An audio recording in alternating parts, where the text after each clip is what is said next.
toutes nos excuses pour ces 5 minutes de retard dû à quelques soucis techniques, mais heureusement on est là aujourd'hui. La dernière session parlementaire avant la présidentielle s'est ouverte donc hier à Yaoundé, à l'Assemblée nationale et aussi au Sénat, et dans les deux différents discours d'ouverture, le président du Sénat et le président de l'Assemblée nationale ont fustigé les discours haineux, appellent les uns et les autres à vivre, à renforcer le vivre ensemble et pour que l'élection présidentielle puisse se tenir dans la paix, le calme et la sécurité.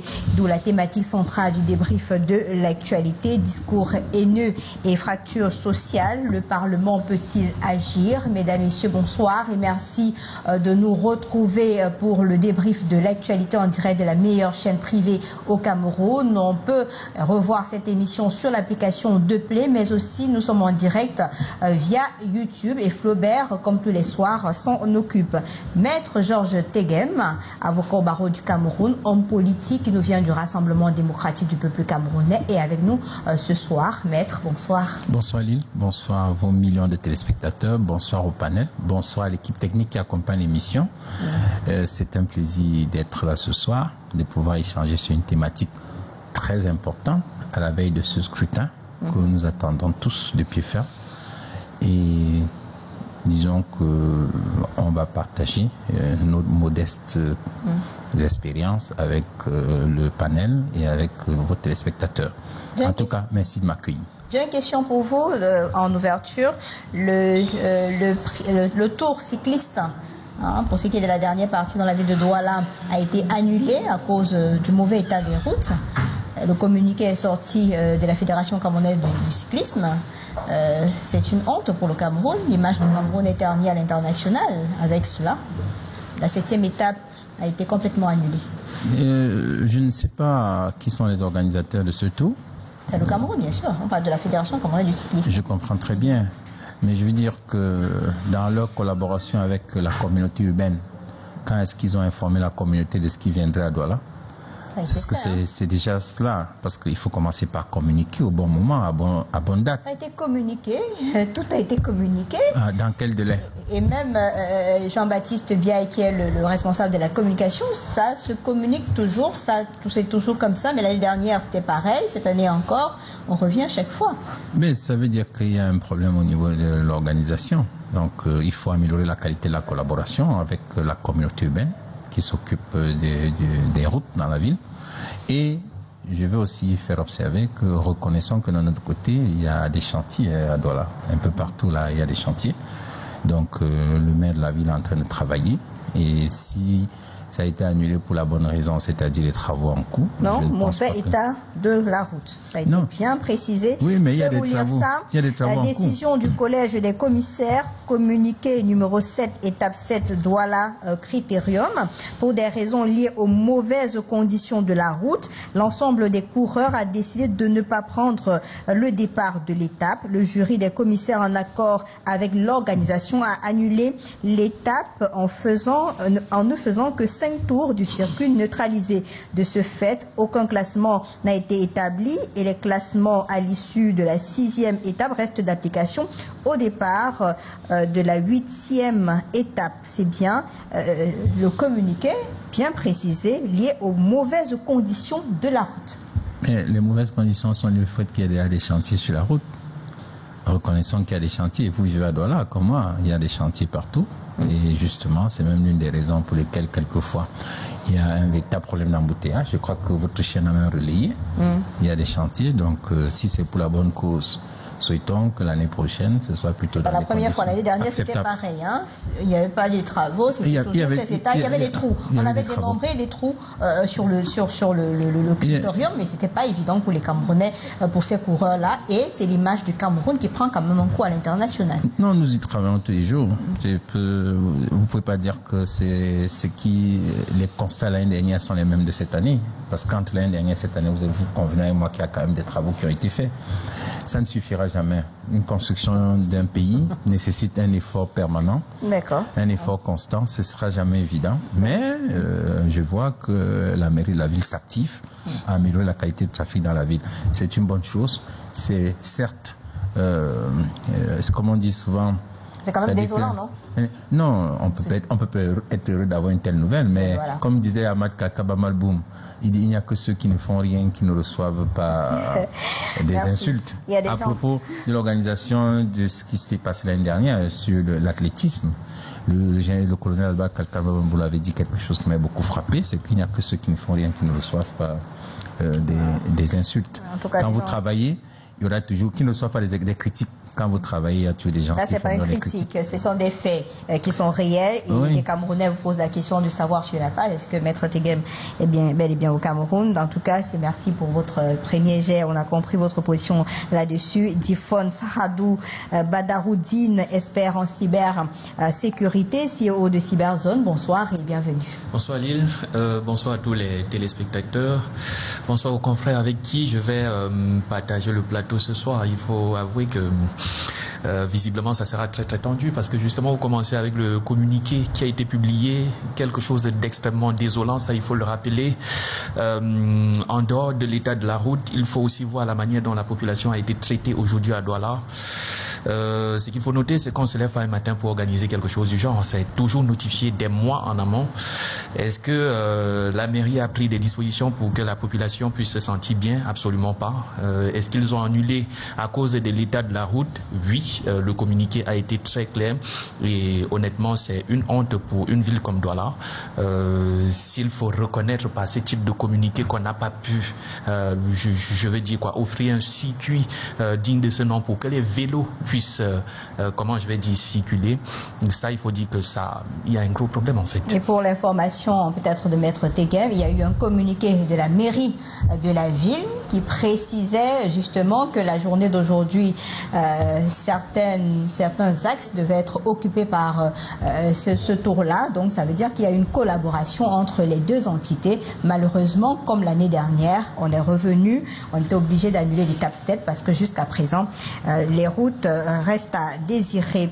Patrick Obam, conseiller municipal PCRN de Douala 5e, bonsoir et bienvenue. Bonsoir Mme Pedjouf, merci pour l'invitation. Encore toutes mes excuses pour ce retard. C'est dû à tout ce qu'on a en ville comme embouteillage et blocage des routes. Merci à vous d'être venu sur ce plateau. On va immédiatement engager la thématique centrale du jour, discours haineux et fracture sociale. Le Parlement peut-il agir? Je commence par vous, Patrick Obam. Vous avez suivi les deux discours des deux présidents des différentes chambres qui fustigeaient ces discours haineux là et appelaient à faire tout pour consolider le vivre ensemble. C'était important au regard de l'actualité.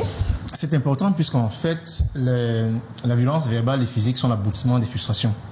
Quand elles rongent nos cœurs, quand elles dépassent les limites internes, elles se manifestent sur le plan extérieur à travers une agression, soit verbale, soit physique. Et plus ces tensions montent, plus, n'est-ce pas, les indicateurs de violence sont palpables, ils sont perceptibles. Au niveau de l'Assemblée, effectivement, ils ont un rôle important, il faut le dire. L'Assemblée a deux missions principales. Celle de légiférer des lois et celle de contrôler l'action gouvernementale. En amont, celle de légiférer la loi, voter les lois, d'abord contrôler l'action gouvernementale, il faut se dire qu'elle peut effectivement interpeller ou interroger les différents ministres en charge de ces questions-là. En l'occurrence, le délégué général de l'Assemblée nationale qui est en charge de la sécurité intérieure, le MINAT par exemple, le MINDEF aussi, je pense bien, même l'éducation de base, tout ce qui concerne, qui peut avoir un lien direct avec les messages de haine, de violence, ainsi de suite. Donc l'Assemblée les députés peuvent se charger de les interpeller, de les questionner en Assemblée nationale pour qu'ils disent leurs mots, mais aussi ils peuvent mener des actions beaucoup plus importantes qui consistent en fait à se constituer en groupe parlementaire. Parce qu'à l'Assemblée, il y a deux volets. Il y a le groupe, il y a les réseaux parlementaires, il y a le réseau d'amis aussi. Donc, c'est des petits groupes qui se constituent et s'auto-saisissent de cette problématique qui devient récurrente. En plus des messages haineux, des messages violents, on a aussi les violences faites aux femmes, par exemple. Voilà autant de mots que nous avons. On a dénombré en 2024 94 cas de féminicide.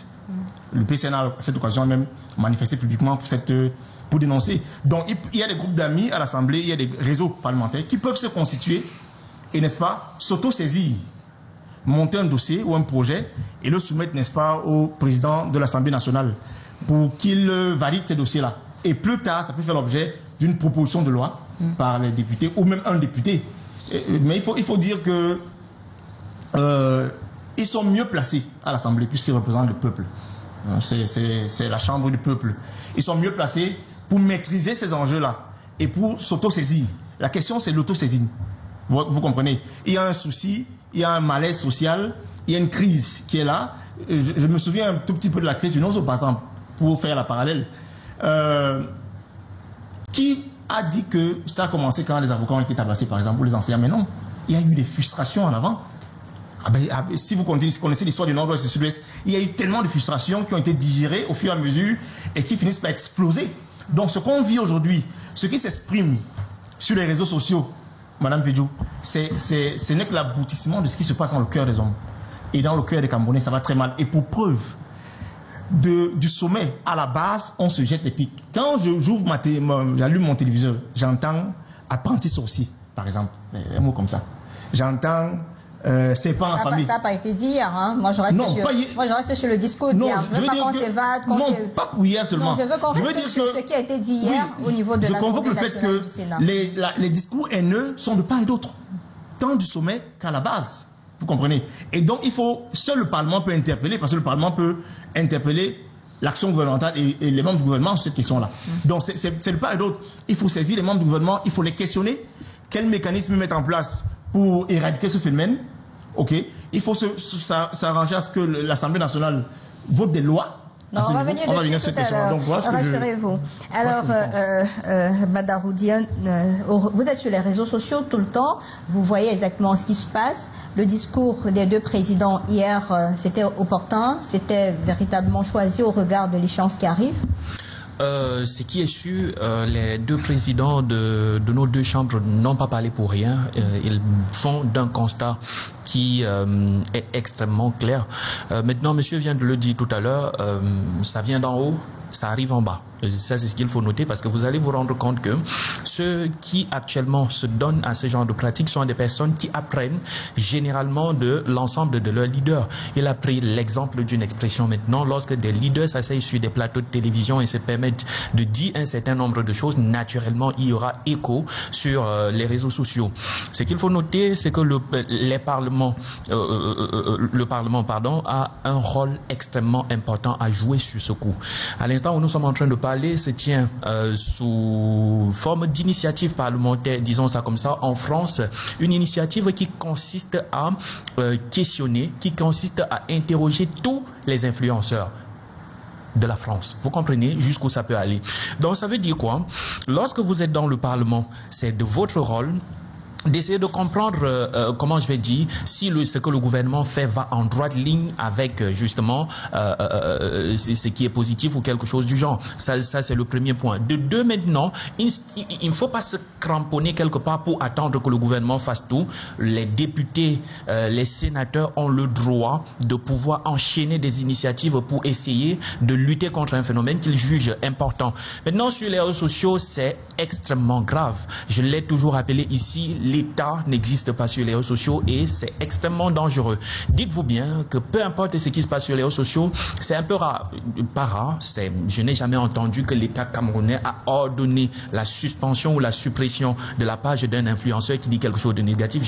Je ne l'ai jamais entendu. Pourtant... Pas seulement les influenceurs, hein, parce que c'est devenu l'apanage de tout le monde. Même les leaders politiques, le Camerounais lambda ou quelqu'un de la diaspora, c'est devenu vraiment... Je mets un accent particulier sur les influenceurs, et quand je parle d'influenceurs, je ne parle pas forcément de ce que les Camerounais entendent par influenceurs. Okay, si vous êtes un leader d'opinion, si vous êtes un responsable de parti politique, vous influencez l'ensemble de vos partisans. Ici, ce que j'essaie de faire comprendre, c'est que les populations, les personnes, les utilisateurs des réseaux sociaux, eux, ils ne créent aucun discours. J'insiste sur ce point.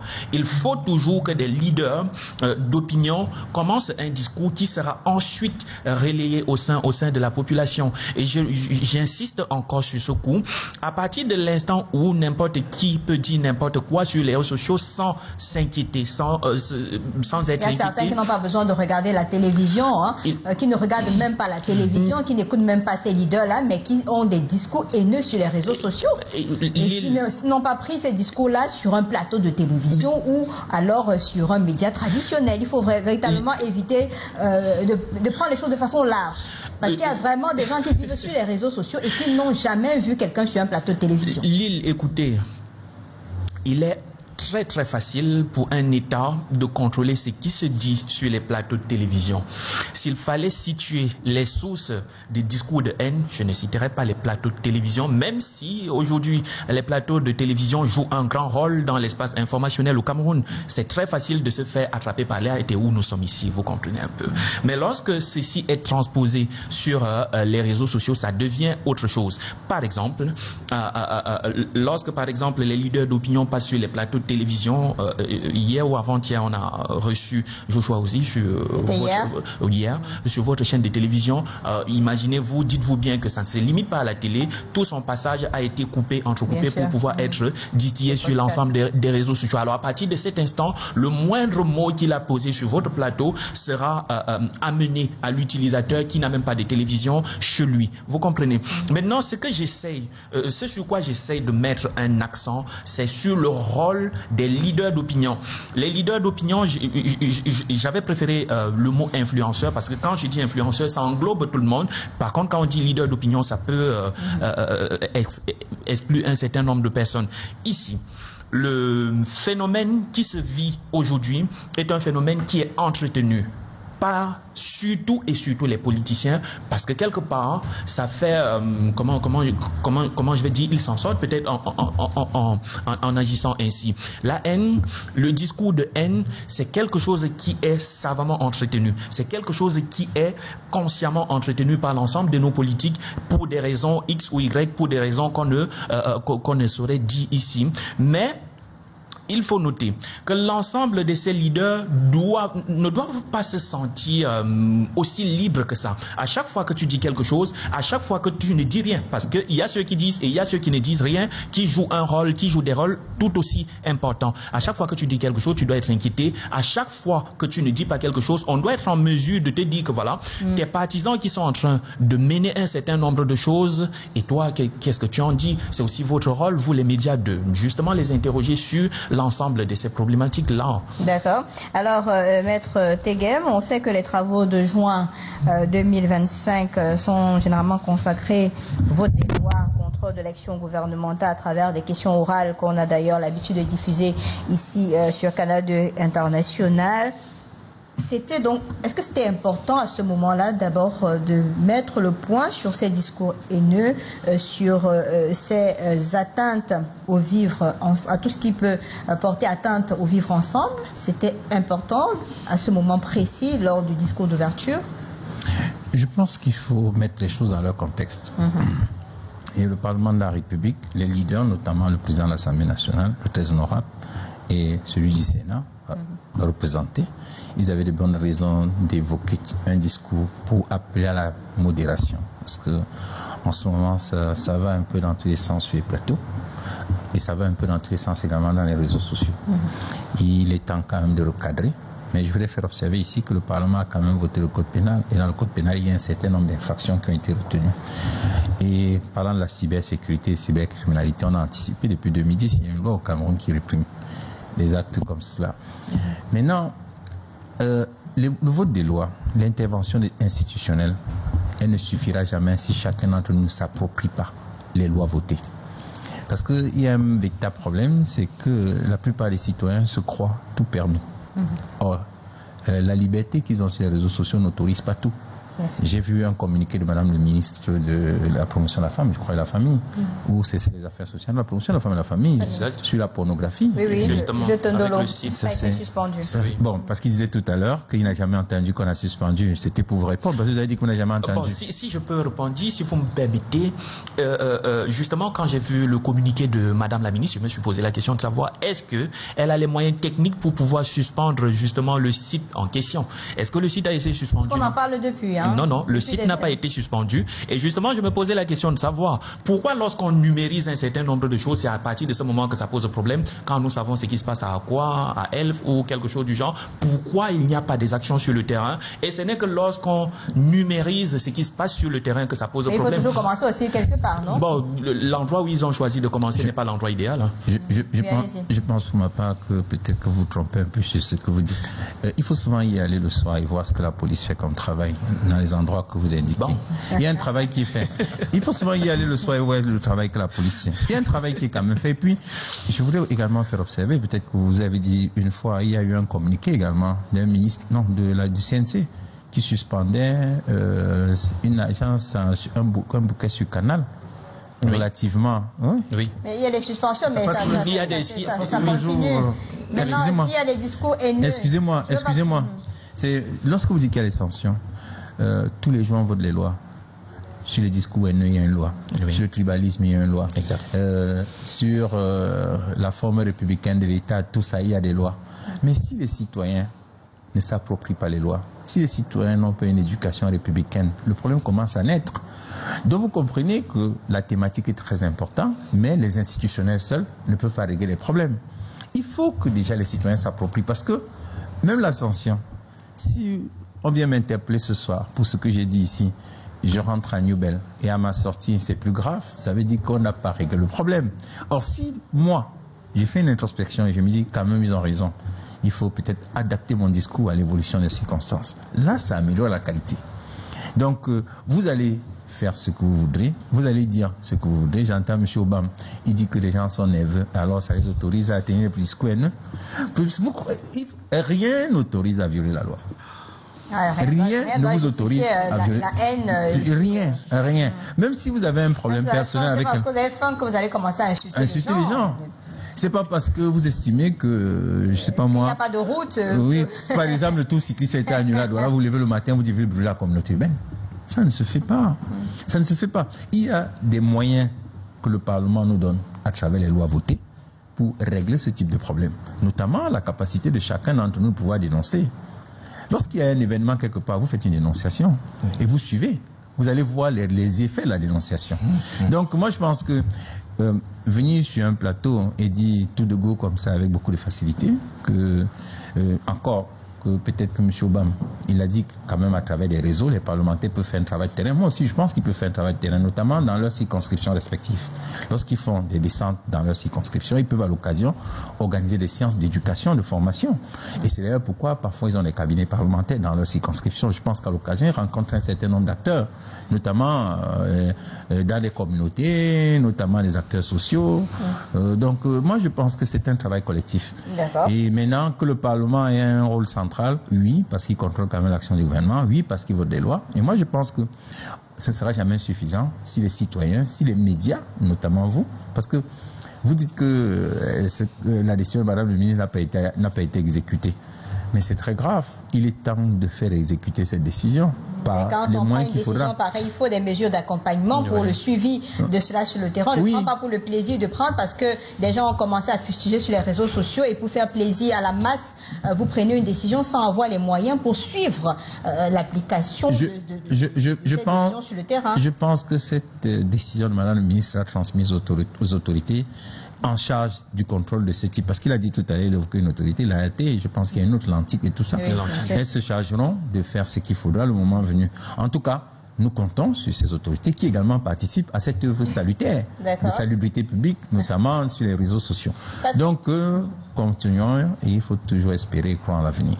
Patrick Obama, il y a tellement de lois, il y a des décisions, il y a même le ministre de la Communication, il a fait des sorties par rapport au discours haineux, mais quand on regarde ce qui se passe sur les réseaux sociaux, c'est comme si ces communiqués, ces lois-là donnent plutôt la force à ces personnes, à ces internautes de pouvoir vomir leur haine, leur tribalisme sur les réseaux sociaux, d'où encore la possibilité pour les présidents du Parlement, du Sénat et de l'Assemblée nationale d'insister sur ces discours haineux et sur ce tribalisme et tous ces mots qui entravent la cohésion nationale.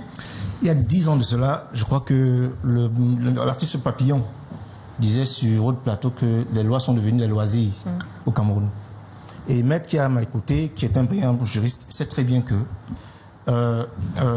les questions de mœurs, l'application des lois, entre ces deux, il y a une adéquation entre le comportement des leaders, il a bien dit, et le comportement des citoyens. On ne change pas une société avec des lois. C'est pas possible. On change une société d'abord avec l'exemplarité des leaders. Et moi qui suis enseignant à la base, on a ce problème. Je peux donner cours de mathématiques en culotte, voyez-vous. Il n'y a pas de souci. La relation entre l'élève et moi, c'est une relation cognitive. Mais je ne peux pas donner un cours d'éducation morale et éthique en culotte. Parce que là, je dois être un exemple. Donc, pourquoi les lois ne sont pas respectées? Il parlait des lois, il parlait de sensibilisation, mais prenons le cas des bars. La loi sur les bars. Parce qu'on parle des messages haineux. Mais allez voir tout le pourrissement qu'il y a en arrière-plan avant d'aboutir aux messages verbaux écrits. Mais qui ferme les bars? On les ouvre comme des petits arachides, des petits pains, du jour au lendemain. Qu'est-ce qui s'y passe à l'intérieur? On a évalué dans ma commune, à Douala 5e, pour l'économie de nuit. Une économie à plus de 2 milliards de francs CFA. Parmi lesquels il y a la drogue. Est-ce qu'on ne voit pas ça? On voit ça tous les jours. On sait à Douala où se trouvent les homosexuels, par exemple. Il y a une loi contre cette histoire-là. Tous les policiers le savent. Vous comprenez? Donc il ne suffit pas d'avoir des lois, il suffit d'avoir des leaders d'une certaine qualité morale qui influencent la société par leur comportement déjà et qui sont les garants de l'ordre moral. Et c'est pour ça que j'ai dit que au-delà de voter les lois, il faut un ordre moral, il faut des leaders qui inspirent, qui aient des messages apaisés. Par exemple, vous avez parlé tout à l'heure de la chambre haute, de la chambre basse. Effectivement, ils doivent prévenir un certain nombre d'événements. Nous sommes en période électorale, il faut le dire. Dans 4 mois, on va élire le président. La dernière session avant. Et c'est la période durant laquelle beaucoup se disent, écoutez, il faut changer avec, il faut finir avec ce régime-là. C'est la période durant laquelle on se dit, ok, on va déverser toute sa colère. Et voilà un expert sur les questions de sécurité informatique et numérique. Internet, pour moi, égale la liberté. Internet, c'est la liberté. Lorsque vous avez un téléphone ou Internet, vous êtes dans un monde libre. Il est difficile d'imposer des restrictions. Avec 100 francs. Voilà. Vous pouvez contrôler le monde, vous pouvez influencer le monde. Et tant que les non-leaders, au-delà des lois, ne prennent pas la mesure du modèle de leadership, quand les gens apprennent qu'il y a la corruption, qu'il y a des détournements, on parlait de routes tout à l'heure, mais Maître le sait, le Cameroun est déclassé sur des villes, Douala et on est sur des villes écologiques. Nous sommes en 77 positions dans le monde, hein, sur des villes touristiques. On n'existe même pas. Donc il est évident que pour une tournée comme celle-là, un tour cycliste, on savait qu'elle devait être annulée. L'année passée, ils ont commencé, les cyclistes ont dit, mais comment on peut courir dans ce type d'environnement? On le sait. Donc il faut que nos dirigeants prennent la mesure des enjeux. Vous comprenez? Il faut qu'ils changent de logiciel. Nous avons un outil Internet, et Internet n'est pas que mauvais, c'est un outil d'influence. C'est un outil d'influence. À travers les messages, on comprend la rancœur populaire, on comprend le malaise. Parce qu'il est mieux de se plaindre. Est-ce que le malaise, c'est parce que je dois définir, il faut bien définir ce qu'on appelle discours haineux ou discours de haine, défini par l'ONU comme tout type de communication orale ou écrite ou tout type de comportement visant à attaquer ou utilisant un langage péjoratif ou discriminatoire à l'encontre d'une personne sur la base de sa religion, son origine ethnique, sa nationalité, sa race, sa couleur, son ascendance, son sexe et tout autre facteur d'identité. Et c'est ça, ces discours haineux qu'on doit combattre sur les réseaux sociaux. Nous sommes d'accord, mais vous savez, quand on n'a pas la même éducation, on peut avoir le même comportement. Il n'y a que dans les pays communistes, hein, où on peut avoir des comportements programmés. Dans les libertés, dans les pays de liberté et de démocratie. Mais est-ce que c'est parce que, par exemple, je prends un exemple, parce que vous êtes du PCAN, lui du RDPC, que vous devez venir sur la place publique, sur les réseaux sociaux, vous insulter parce que vous n'êtes pas d'accord sur la gestion peut-être du pays, sur la gestion, sur les enquêtes peut-être du Covid, je prends n'importe quelle problématique. Est-ce que c'est parce que vous n'êtes pas du même bord, que vous n'avez pas la même idéologie, que vous allez faire rayonner des discours de haine? Parce que c'est ça en fait le problème aujourd'hui sur les réseaux sociaux. Le plus de discours de haine, ça provient des différents leaders de différents partis politiques, notamment en dehors de ceux qui viennent de la diaspora, de ceux qui sont sur place, du Camerounais lambda qui exprime aussi sa frustration, comme vous l'avez dit tout à l'heure. Non, vous avez tout à fait raison. Vous comprenez? Il faut qu'on mette une ligne de démarcation entre la haine dont l'origine sont les conflits politiques et la haine innée en l'homme. Attention, avant qu'on ne soit les hommes politiques, nous sommes les hommes. Dans les familles, il y a des bagarres tous les jours. Entre les parents et les enfants. Dans les quartiers, il y a des crimes, il y a des meurtres, ce n'est pas les politiciens. Voyez-vous un peu. Donc la haine et la violence interne sont le reflet de notre nature intérieure. C'est le reflet de notre nature intérieure. Maintenant, la politique nous donne l'opportunité de se tirer ce que nous condamnons. Et l'honorable Cabral Libye s'est prononcé cette question. Nous avons intégré chez nous le CS, le comité éthique et de surveillance, qui veille à ce que nos militants, ceux qui sont de nos militants, qui se prononcent cette question-là, sont sanctionnés. Vous n'avez pas encore vu le nom de quelqu'un là sanctionné? Non, nous sanctionnons. Nous sanctionnons maintenant. Il est numéro 1 dans les discours. Maintenant, il y a des auditeurs libres, des militants qui disent qu'ils vont continuer comme ça parce qu'ils ont été blessés. Le président Cabral Libye doit frapper. Il frappe, et je vous rassure, tout à l'heure j'ai reçu un rapport, on a pratiquement 63 dossiers comme ça, de ces camarades-là qu'il faut sanctionner. Maintenant, il faut le dire. Pour moi, la haine n'est pas que politique. La haine, elle est innée en nous. Le Camerounais est frustré, le Camerounais va mal, parce que la société va mal.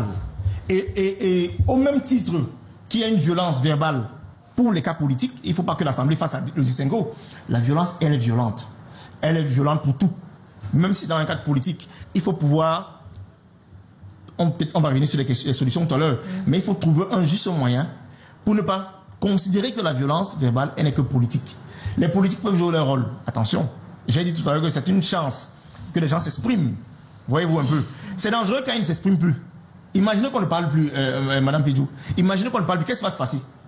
Je ne sais même pas. Parce que liberté, c'est pas aussi libertinage. Je sais que quand maître sourit, je sais que ça va. Mais si maître ne sourit plus, avec son sourire très rare, souvent qu'il a sur les bateaux, s'il ne sourit plus, je m'inquiète. Vous comprenez? Donc, quand les gens s'expriment, c'est l'occasion, effectivement, de corriger. On peut corriger. On reviendra sur votre correction. Parce qu'effectivement, on a des éléments qu'on peut évaluer. Voilà. Et c'est le reflet de leur nature intérieure. Badaroudine, pourquoi les réseaux sociaux sont devenus le temple même de cette haine? Parce que entre nous, de façon physique, ça va, mais sur les réseaux sociaux, de jour comme de nuit, c'est devenu pratiquement le petit déjeuner, le déjeuner, le dîner, à tout moment, on dirait que l'ADN des réseaux sociaux sur le continent africain, notamment le Cameroun, son ADN, ce sont les discours haineux, la haine, le tribalisme à profusion. Lille, il y a plusieurs penseurs qui ont théorisé, je dirais quoi, le rapport, ou plutôt l'influence que l'autre, les yeux de l'autre exercent sur moi. Vous comprenez un peu. Si je vous ai en face de moi, je ne peux pas dire n'importe quoi. Avec le téléphone, ça s'annule en fait. Je me sens beaucoup plus libre. Je me sens en légitimité d'exercer ce que je sais faire. De négatif, disons ça comme ça. Internet a ceci de particulier qu'il donne la liberté, comme vous l'avez dit. Et nous savons tous qu'à chaque fois qu'on donne la liberté à l'être humain, il essaye de tester justement les limites de cette liberté-là pour essayer de savoir jusqu'où ça va. Et très rapidement, on tombe sur des cas de libertinage ou quelque chose du genre. Ce qu'il faut noter, c'est que le Camerounais se sent muselé. Ça, c'est la première des choses. Il va déverser sa bile donc sur les réseaux sociaux au point de... Vous savez, c'est déprimant de voir des gens harcelés de jour comme de nuit sur les réseaux sociaux. Parfois, c'est des fake news. On bâtit des informations sur vous. C'est carrément des discours. C'est-à-dire que... Ça va de partout. Ouais, voilà. Là, c'est clair. Moi, ce que j'essaye de dire, c'est quoi? En matière de stratégie, ici, je vais parler de stratégie au sens global, c'est toujours mal d'essayer de fermer la bouche des gens parce que lorsque vous fermez leur bouche, ils vont trouver leur moyen de parler et lorsqu'ils auront ce moyen de parler, ils ne vont plus dire ce qui va justement vous plaire. Je vous ai pris l'exemple justement du pouvoir qu'exerce par exemple l'État sur les chaînes de télévision traditionnelle et en dehors même de l'État où je suis là, vous ne pouvez pas admettre que je dise n'importe quoi. Non, ça c'est tout de suite. Oui, justement vous stoppez et je vous recadre tout de suite. Hein. Maintenant, ça c'est un premier point. Le second point maintenant, c'est que c'est pas n'importe qui peut venir s'asseoir ici. C'est très sélectif, vous comprenez un peu. Maintenant, le Internet, les réseaux sociaux sont venus supprimer ceci et donner le pouvoir de parole à n'importe qui. Et justement, si n'importe qui peut parler, alors il faut s'attendre à ce qu'on dise n'importe quoi. Ça c'est les premières explications. Maintenant, pourquoi est-ce que le Camerounais semble mal éduqué, aussi mal éduqué sur Internet? Moi, je suis un habitué d'Internet. Parfois, tu dis quelque chose d'extrêmement positif, quelque chose de conciliant. Quelqu'un sort et atterrit sur toi comme un pélican avec des injures, des insultes. Et ça accroche sur votre patronyme, ça accroche sur votre... Ça accroche sur un certain nombre de choses et tu te poses la question, mais qu'est-ce qui se passe en fait? Et vous allez voir que la violence entraîne la violence de manière inéluctable. Parce que même lorsque vous êtes pacifiste sur Internet, à un moment donné, vous vous dites, non mais arrêtez, on se croit où? Et tu te retrouves en tant que personnalité responsable à dire n'importe quoi. Ceci est dû, ceci est encouragé. Je l'ai dit, je l'ai mentionné tout à l'heure, par les leaders politiques. Je sais de quoi je suis en train de parler. On a été victime. Ça, c'est le premier point. Le second point maintenant, c'est que le Cameroun, malgré le fait qu'on parle de liberté, de tout ce que vous connaissez, on sait qu'au Cameroun, on ne peut pas, dans la vie active, on ne peut pas se permettre de dire n'importe quoi. Ça, c'est un fait. Alors, puisqu'on sait que l'État camerounais est démissionnaire sur Internet, alors on s'est dit que si vous n'admettez pas que nous venons dire des choses, nos frustrations sur les plateaux, dans les commissariats, dans les places publiques, parce que voyez-vous, à chaque fois que quelqu'un est froissé quelque part, c'est sur Internet qu'il part justement exprimer. À l'instant T, il a sa connexion de 50, il a déjà dit que bon, le commissaire tel, le policier tel a fait ci, et puis commence à déverser les injures toute la journée. Et lorsqu'il parle ainsi, il a ce semblant de justice. Il se dit que je me suis fait justice. Parce que je suis en train de parler pour pouvoir chuter sur quelque chose. S'il y a discours de haine ici, dans la toile camerounaise, c'est parce qu'il y a défaillance de l'État quelque part. Il faut le noter parce que je suis en train de canaliser pour que vous compreniez que peu importe ce qui va se dire, l'État est responsable de ce qui se passe. Comment? Parce que toute la frustration que nous vivons. Par exemple, aujourd'hui, j'avais rendez-vous ici dans vos locaux. Pour que je quitte de Aquanor pour pouvoir arriver ici, il m'a fallu 2h30. Vous comprenez un peu avec tout ce qu'il y avait en route. Vous savez la prière que j'ai fait dans mon cœur?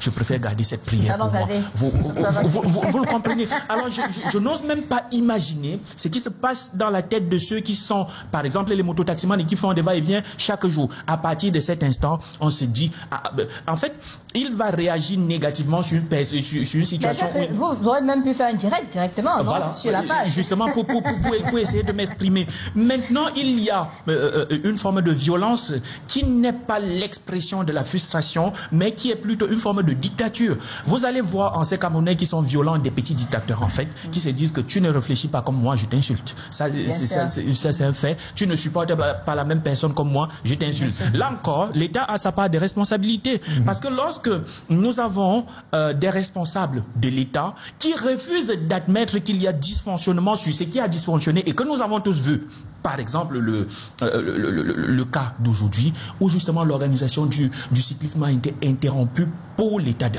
En fait, quand ils viennent dire que l'état de votre route, ça ne fonctionne pas, on ne peut pas rouler sur ça. Vous imaginez la frustration de l'ensemble des citoyens chaque jour.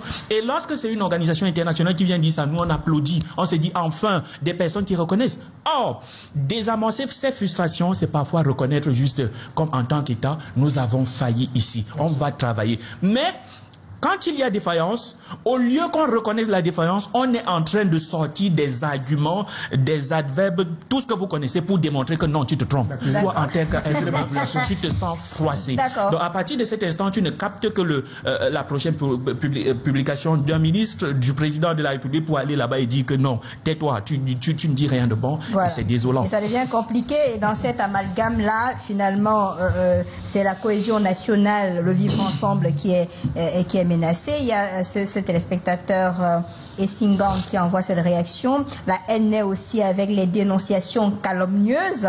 La CONAC dit que vous n'avez pas volé, mais vous êtes mis en prison. Pourquoi ne pas exprimer sa haine vis-à-vis des dénonciateurs protégés? Discours de haine égale insuffisance d'une justice crédible. Maître Georges Tegen, c'est un téléspectateur. Lille. Essingan. Moi, j'entends tout sur ce plateau. On oublie quand même que le premier d'entre nous a dit ne soyez pas des followers passifs. C'est quand même le premier d'entre nous. Parce que c'est quand même Monsieur le Président de la République. Il faut le dire. Si nous ne ferons rien à travers les lois pour changer l'esprit de quelqu'un qui pense qu'il doit se rendre justice, vous, ce que vous dites, et je trouve que votre discours, vous avez le droit de vous exprimer en démocratie, mais je trouve que c'est quand même un peu Je me désole en vous écoutant. On l'a fait, hein.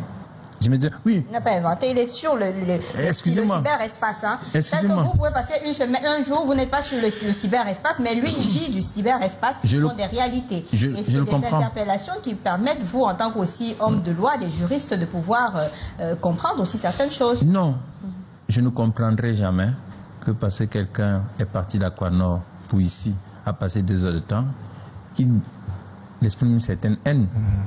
Ce n'est pas la solution. Vous savez ce qu'il a perdu en termes d'argent, en termes de temps, il aurait ça autorise à violer la loi et à commettre une infraction. Non. Mais c'est pas taper un enfant et refuser qu'il pleure.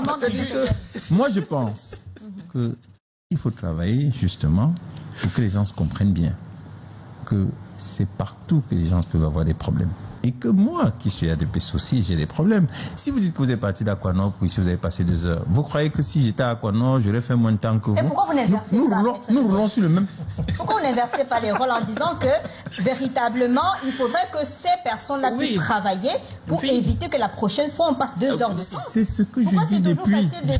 J'ai dit depuis qu'il faut travailler. Il faut travailler sur l'éducation et la formation, la sensibilisation. J'insiste dessus.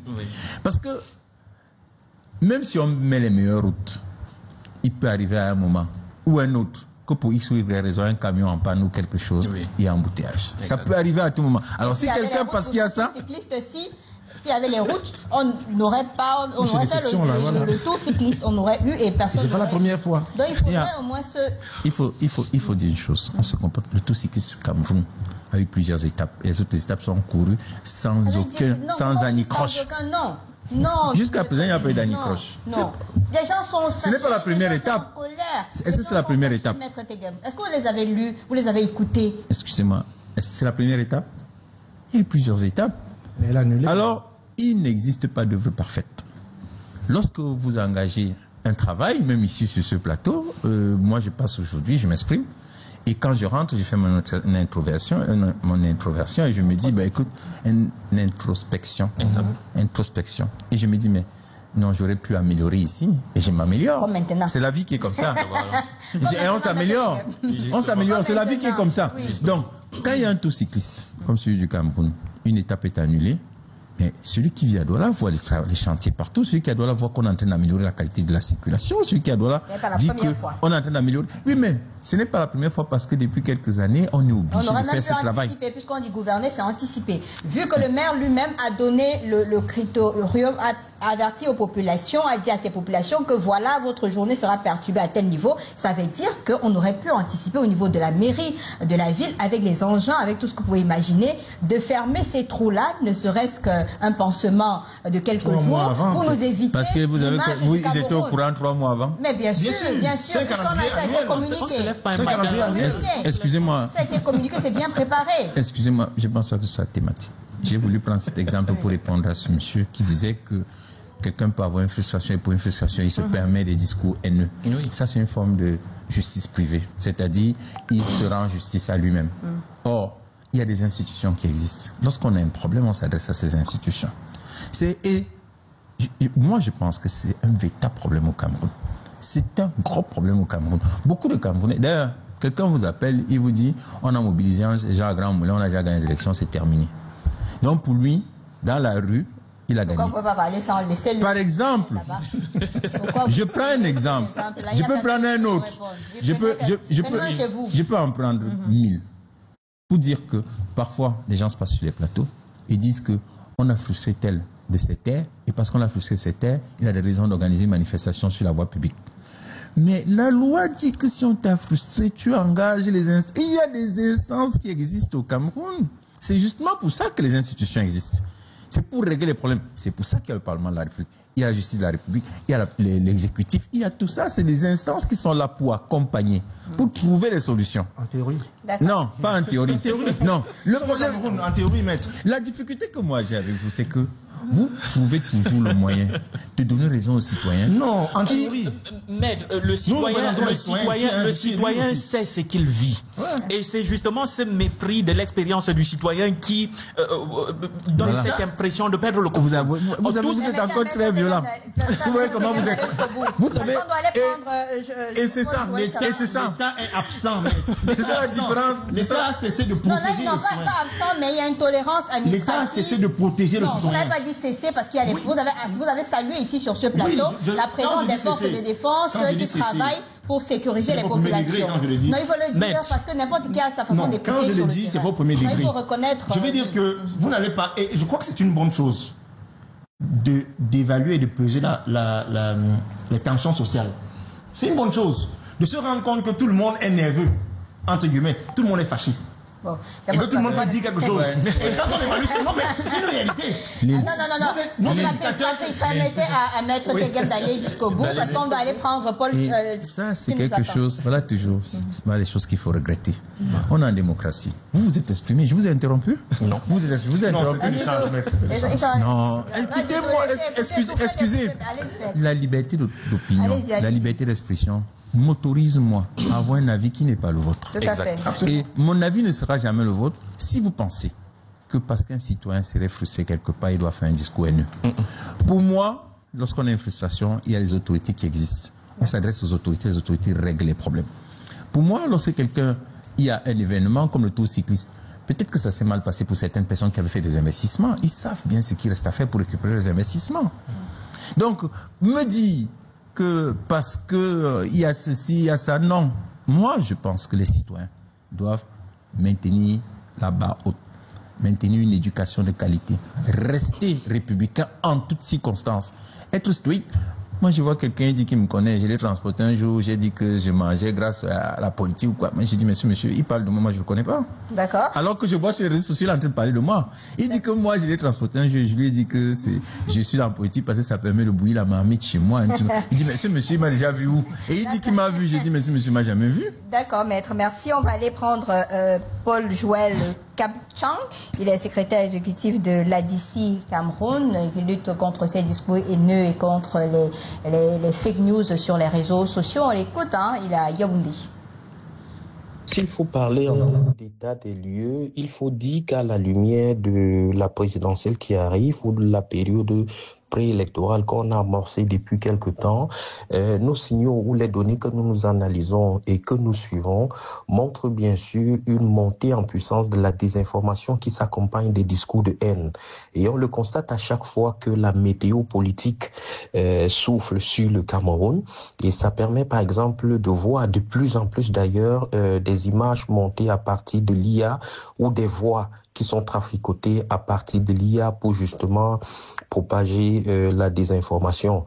On voit également que dans les joutes politiques qu'on observe sur des réseaux sociaux entre les militants des différentes partis politiques que je ne vais pas citer ici, il y a le développement de cette désinformation dans le but de nuire certains candidats ou de décrédibiliser certaines formations politiques. Donc c'est dit que la désinformation a beaucoup plus ici un relent politique, parfois sous forme de propagande et sous forme de propagation de discours de haine et la désinformation à l'aune de la présidentielle qui arrive. Et donc, ces données que nous analysons et que nous suivons montrent qu'on va connaître des pics beaucoup plus importants, surtout lorsqu'il y aura la convocation du corps électoral. Et vous savez que c'est un moment crucial pour voir qui est effectivement candidat, parce que pour le moment, on n'a que des candidats à la candidature.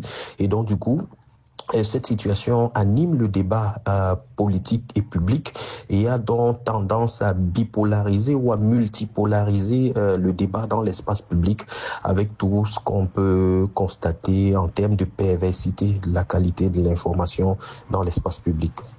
Alors pour combattre cela, il existe un certain nombre de préalables que les différents acteurs, notamment les acteurs sociaux et même politiques, doivent pouvoir observer. C'est par exemple de promouvoir le débat sain dans des espaces publics, notamment les réseaux sociaux. On constate que par exemple sur Facebook, les débats sont vraiment durs, rudes et vont même parfois en dessous de la ceinture. Je crois que vous êtes une des victimes de ce débat, si je m'en tiens aux différentes données que nous suivons, que nous analysons. Et il faut justement également que les pouvoirs publics puissent communiquer régulièrement et mettre l'information à la disposition du public pour s'assurer. Voyez-vous par exemple que les différents débats qui sont organisés ne sont pas en fait des débats pour aider les Camerounais à mieux comprendre la situation et à se faire une idée, mais c'est davantage pour polariser le débat et de pervertir l'information et justement de distraire les Camerounais. Ce que j'appelle distraction peut être également perçu comme le contrôle de l'opinion qui, comme vous le savez, dans une situation comme celle-ci est nécessaire pour certains candidats qui veulent à peu près cliver l'électorat et contrôler l'opinion de certaines personnes qui pourront être transformées en électeurs plus tard. Donc voilà un peu à quoi on assiste en ce moment et il faut justement mettre les bouchées doubles et tous les acteurs doivent jouer leur rôle en commençant par les journalistes qui ont un rôle beaucoup plus important. On voit un peu le rôle qu'ils jouent par exemple dans l'animation des débats sur certaines télés. Les acteurs politiques également ont un rôle crucial à jouer, par exemple en demandant à leurs militants ou en les mettant au pas et éviter certaines dérives qu'on peut constater sur les réseaux sociaux. Et la société civile également qui est un peu absente de ce combat, notamment qui doit jouer un rôle très important au niveau de la conscientisation et même de la sensibilisation pour au moins prévenir, pour au moins consolider la paix et garantir cette paix pour la prochaine consultation politique d'octobre et même de 2026. Merci infiniment Paul-Joël Capchan depuis Yaoundé pour ces précisions. Ça me permet donc de vous demander surtout à vous deux solutions immédiates pour lutter contre ces discours de haine qui menacent la cohésion nationale et surtout en cette veille de la présidentielle. Maître l'a dit tout à l'heure, il faut qu'on appelle chacun de son côté la population à faire preuve de beaucoup de respect, de beaucoup de retenue lorsqu'on essaye de prendre la parole sur l'espace informationnel. Il faut qu'on essaye d'apprendre à se supporter, de comprendre que nous ne sommes pas obligés de penser de la même façon, nous ne sommes pas obligés de supporter la même façon, la même personne, mais nous sommes obligés de vivre de manière fraternelle puisque de toutes les façons nous avons quelque chose en commun qui est justement le Cameroun. Cela dit, l'État a un rôle prépondérant à jouer. Pourquoi? Parce qu'à chaque fois qu'une loi est votée et qu'il y a des personnes qui vont à l'encontre de cette loi, il faut que l'État frappe, il faut que l'État sanctionne. Et c'est justement l'absence de ces sanctions qui pose un grand problème. Ou bien la sanction ciblée. Lorsqu'on sanctionne des personnes qui vont parler contre X et des personnes qui parlent contre Y, on fait comme si on n'avait pas vu. Ça crée aussi des frustrations. Je pense que si on fait ceci et que si l'État, en fait, l'espace informationnel Internet ne doit pas être délaissé par l'État. Parce que de toutes les façons... Il faut des restrictions aussi parfois, un peu comme ça se passe ailleurs. Il faut pas seulement des restrictions, mais il faut que je sache que si je dis n'importe quoi sur Internet, la police va toquer justement ma porte pour pouvoir m'interpeller. C'est aussi simplement. Bam, parce qu'on a moins d'une minute pour sortir. L'État doit protéger et l'État doit rassurer. La violence verbale sur la toile est l'expression du manque de confiance qu'on a envers nos institutions et envers nos proches. Oui. Donc il faut un État qui protège, qui rassure les populations. Oui. Il faut qu'il y ait de la justice sociale. Il ne faut pas oublier que le résultat que nous avons est le fruit de notre éducation. Donc l'éducation a un problème réel. Et c'est pour ça que les lois doivent intégrer un ensemble d'éléments, il faut en discuter, qui vont modifier l'éducation. Parce que l'éducation, c'est quoi? C'est l'ensemble des ingrédients qui visent à fabriquer un individu, un citoyen. Si nous avons des citoyens violents et haineux sur la toile, aussi il faut interroger l'éducation. Donc il faut revoir l'éducation, mais surtout il faut que l'État se ressaisisse et que l'État ait des leaders, des dirigeants qui inspirent la confiance. Maître Tegem, on frappe? Non, je suis toujours pour un discours responsable. Je suis toujours pour le travail des journalistes, il a dit tout à l'heure. Je suis pour le travail des acteurs, de ceux qui participent à ce débat. L'État a son rôle. L'État forme la police. L'État forme la justice. L'État forme les magistrats. L'État forme les policiers. L'État forme le gendarme. Et l'État, dans ces conditions, joue son rôle. Le Parlement vote des lois qui viennent sur projet gouvernemental. Ça veut dire que l'État est bien conscient qu'il y a des problèmes. Et l'État essaye de les régler à travers des projets de loi qu'on soumet au Parlement. On les vote. lorsque quelqu'un a un problème, il doit agir avec responsabilité, sans responsabilisation, sans sensibilisation, sans participation de tous. Je pense que l'État seul ne peut pas régler le problème. Il a parlé tout à l'heure des questions d'éducation. L'éducation, c'est pas seulement à l'école. L'éducation commence d'abord dans les familles. D'accord. Merci beaucoup. Tout ce qu'on a de plus cher, c'est notre pays. Et il faut être tolérant. Parce qu'on manque beaucoup de tolérance aujourd'hui. Et c'était l'occasion pour les deux présidents d'appeler à un peu plus de responsabilité. Il faut que l'État aussi prenne ses responsabilités pour frapper quand ça fait mal. Difon Saradou Bada. Merci d'être venu sur ce plateau. Maître Georges Teghem, merci. Vous êtes toujours présent. Merci de votre disponibilité. Patrick Obam, merci également. Les gens qui peuvent s'inscrire toujours. Hein, oui, on s'inscrit il y a moins d'une quinzaine de jours pour aller s'inscrire sur la liste électorale. Parce que le chef de l'État peut convoquer le corps électoral. Si Dieu le veut, je vous retrouve demain avec une autre thématique et d'autres invités. Mais juste derrière, ne quittez pas, c'est le 19h50 présenté par l'un des plus brillants journalistes au Cameroun, Alain Sinakanga. Bonsoir.